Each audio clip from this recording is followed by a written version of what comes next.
Well, I imagine that some of you are wondering what you just heard.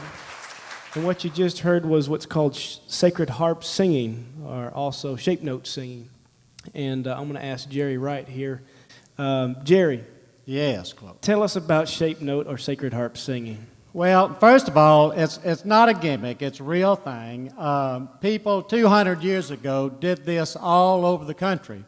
Because, one thing, they didn't really understand our current musical system. They didn't understand the staff or the scale or whatever. That's kind of like Matthew. To tell you the truth, well, I was fixing to say the same thing.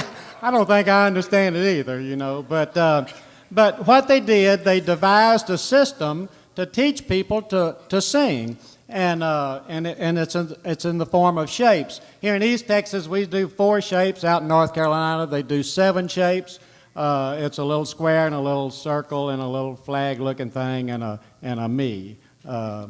And you know, and you heard us sing the shapes. You know, well, what that's all about is we're not having to think about words. We're just singing the shapes, and that way we learn the song. Then after we get the song learned, well, then we sing what they call the poetry to it and put the words to it. But we're actually learning that song when we're singing the shapes. And so traditionally we sing the shapes before we sing the poetry. Gotcha. Hold that book up for us to see. That's something, if you look for sacred harp singing, you're going to see that book. It's just about everywhere you look for it. And speaking of that, tell us, if someone wanted to get involved in sacred harp singing, how would they do that? Well, first of all, Clover, it's interesting that the pastor showed me earlier this evening that here in the church they have a book. You can put your book down. Like this, that was dated back in the 1800s. And this stuff is really saying, you know, all over the place. Actually, there's a place in Bryan College Station area, and there's down in Houston, and there's a convention that happens in Henderson, Texas every year that has been going on before the Civil War.